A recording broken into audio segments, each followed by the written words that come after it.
Alright guys, today is Tuesday, May 23rd, and you're watching STK Hay and Cattle Company. We're making a bull and steer bob move. I've got them 10 acres fenced off right here. This is the gate. We're just gonna wait for them to all get up a little closer, and we'll let them through the gate. This is the gate's about 100 foot wide. I've got 6 step-in posts in it. They're O'Brien posts. I've had them for 3 years. For me to try the trick that Greg Judy says to do. These are getting a little chalky. Says you could put Armor All on them, and it'll take that chalkiness out. Come on, cattle. Come on. We'll just walk along, pull these up. Normally it'd have 2 hands. We'll try an armpit. Maybe just throw them on the ground. Might be just as effective because I gotta put the gate back up.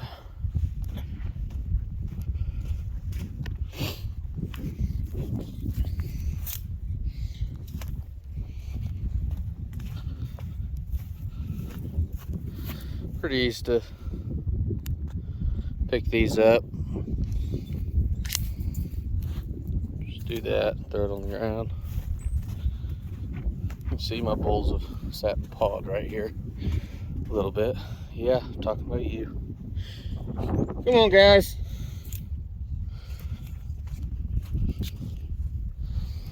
Just got a rubber spring-loaded handle. Made a little wire loop there. Now this gate's dead. The rest of the fence is still hot, so we'll pull this wire back out of the way and we'll let these guys through.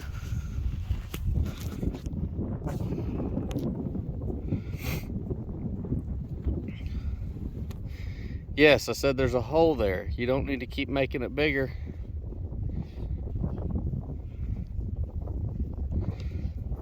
Tomorrow, if we catch old Javier, the solid red bull, we're going to try a little early bull turnout experiment with him.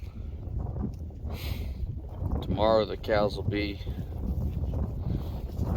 right at 21 days of their actual calving by date. And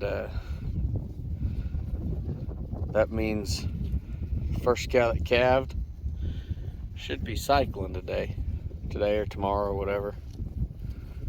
So we're going to turn him out, see if he can breed any of those, and be kind of a fertility test, see how fertile some of these cows and heifers are. In a perfect world, I'd just do that on my first calf heifer pairs, but don't have enough pastures to split them up. And oh, we got some that think that it's a trap.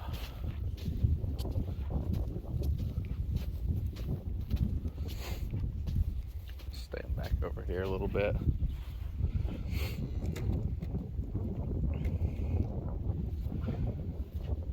You guys are a little smarter than that. Come on.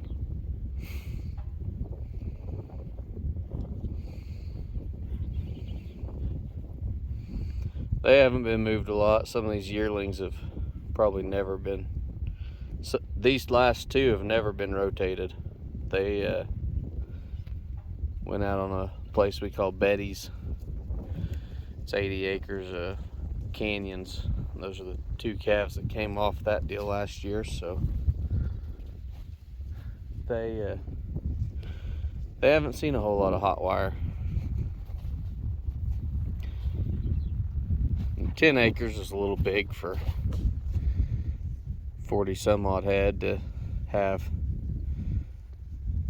high hoof traffic impact, but we're still just trying to let some grass recover, and the goal of running steers is to keep them full and keep them fat. So to get these guys finished at the latest by sometime in September, we got to let them kind of be selective. And in a Bermuda pasture, that's a little easier to do. Of course, I've got some sunflowers, and I saw a couple cockleburs coming up. I went around with a shovel. I had a couple native thistles out here they're called prickly pear thistles. They're not invasive by any means, but I'd sure rather have a couple weeds than be calling an airplane in like my neighbor, spraying out everything. I mean, every year he has a plane come in, and the airplane operator's pretty good, because my sunflowers grow right up to the fence line.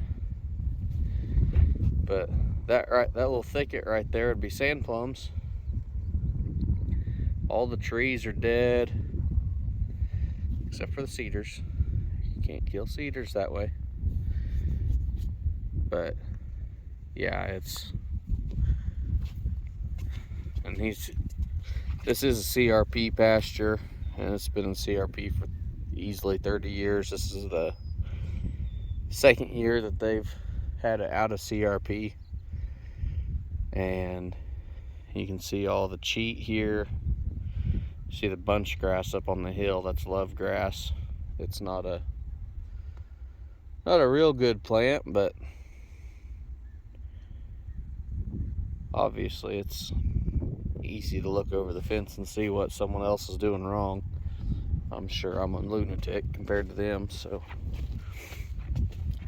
try not to point too many fingers.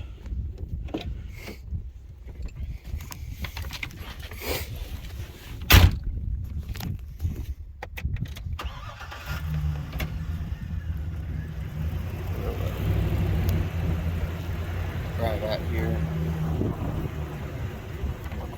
See if we can sit and watch them for a little bit.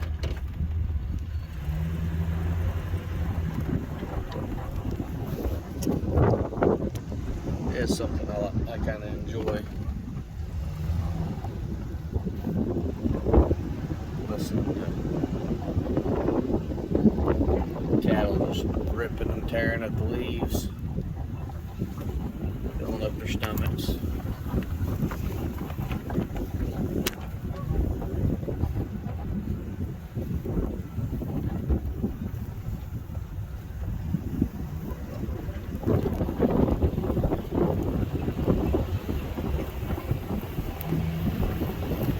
These guys have been staying pretty full as is. If I wanted to, I could almost just leave them on this many head on 80 acres all summer long, as long as we're getting rain, and never turn them out on this side. Then we'll have all kinds of problems with overgrown pasture on this side. Kind of woody grasses, I guess you'd call them. And then I need to spray for weeds. And these cattle will graze most of the weeds. I don't know if you guys can see it, but there's a pretty good patch of weeds on the sand hill. Right over the top of it, past those trees, is a windmill. It's where the cattle water on this half of the farm. And I fed hay on that hill and nowhere else for 5 or 6 years. I've had this farm since 2000. 10 or 11. I can't remember now. I would have taken it over fall of 10. But every year we've had cattle out here, I've fed hay in a hay ring on that hill close to my water. Now if I feed any hay, just rolled down a sand hill out across the farm.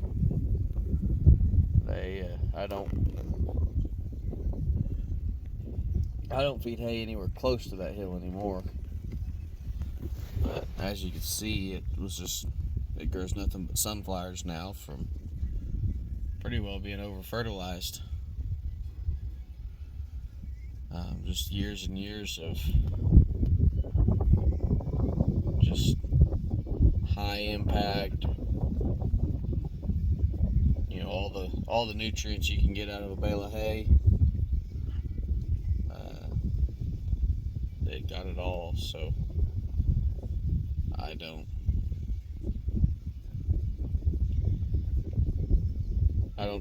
feed hay anywhere close to that. This kind of ridge where the cattle are standing now, I think I've rolled hay down it once or twice, but it's not a very big hill. I've got bigger hills. I can roll them underneath that old irrigation system.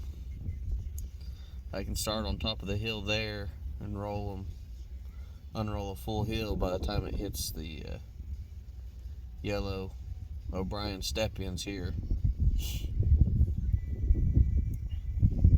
But I try and keep all my yellow posts are gonna be over here, and the blue posts that I've had for years, keep those with the cow mob, and just that way I just have the right amount of posts at each farm. And quarter-mile fence takes roughly 40 posts if I put a post roughly every 10 paces, or that'd be roughly 30 feet. Quarter-mile takes 34, 35 posts if I put it in every 45 feet. And with my hills I don't have I'll end up with high spots in the bottoms and low spots on the tops, so I end up having to put a couple extra posts in anyways. So I tend to stick to 10 steps between each post if I can. I think I'm gonna have to order more posts as I get a little more intensive in my grazing practices and get a little more intentional building lanes. I have some pigtail posts, but smaller calves, like I said, in these hills, the smaller calves will find a low spot and just walk under it, because those pigtails are 30 or 32 inches at the bottom of the ring. Well, at the top of the ring, that makes it 32 or 34. So it's got about a 2-inch ring, and it doesn't work for these yearling steers.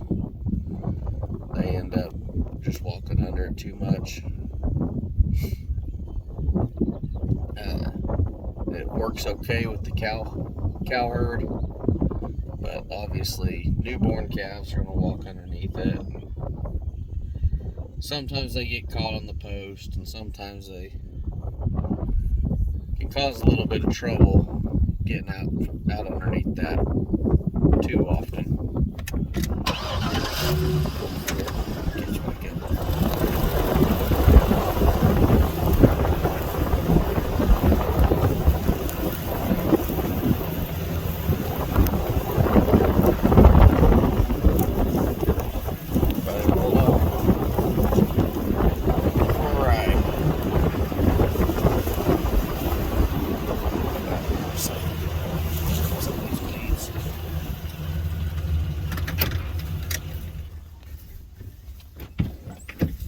show what I actually have here.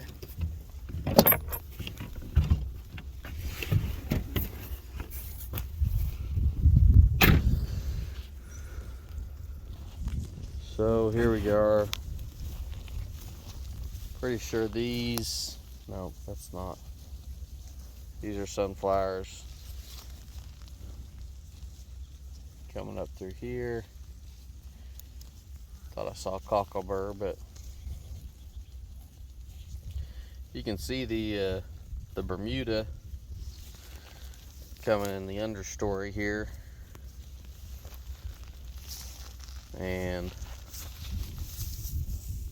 some of these, there's going to be some sandburrs and stuff come up underneath here, but these are what a immature tumbleweed looks like. Like I said before, those are really high in protein, highly palatable to cattle at this stage, so it doesn't bother me at all. Cattle will eat this. There's some rye.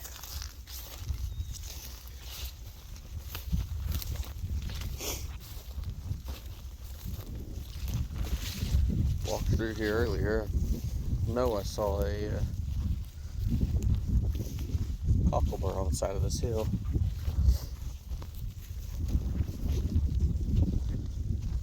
Here's one. It's a taller plant here. Those are common cockleburrs. I'll give this steer and bull mob a chance to taste it. Maybe they like it, maybe they'll eat it. Here's a little smaller one here. And when they leave the field, I'll just come out with a shovel and dig them up. But once again, we got Bermuda growing.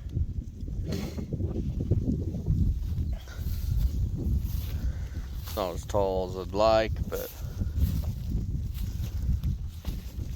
it's here. Cattle will use every bit of it. And I can guarantee they'll put on weight. That stuff's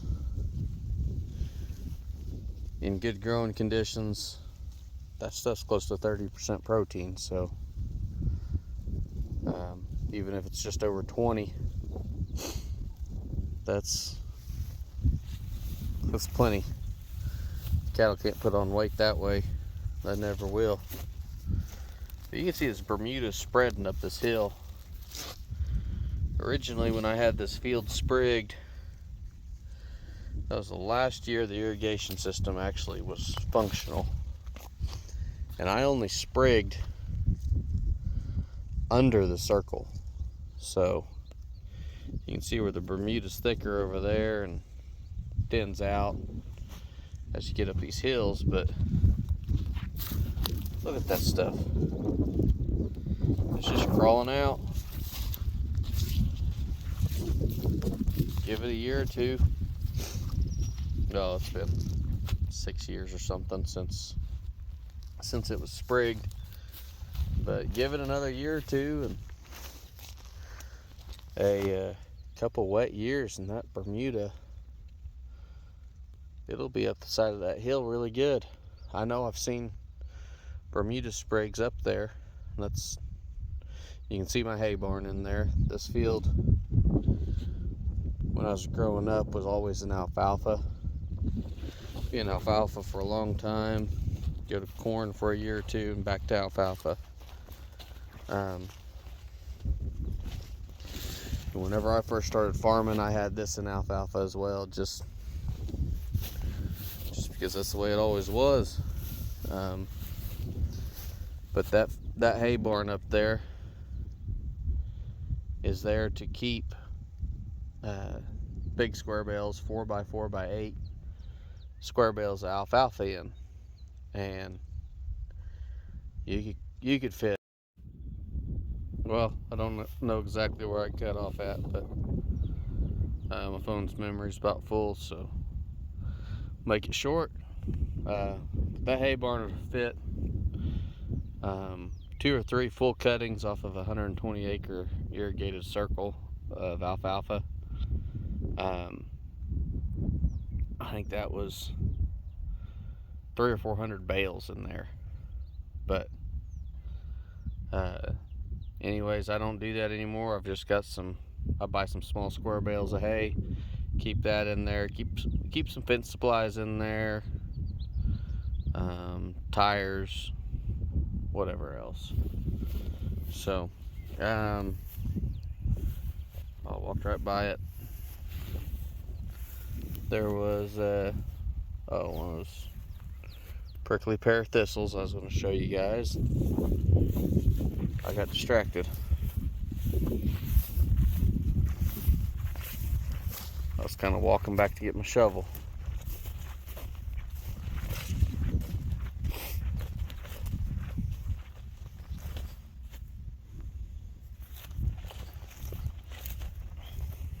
Well,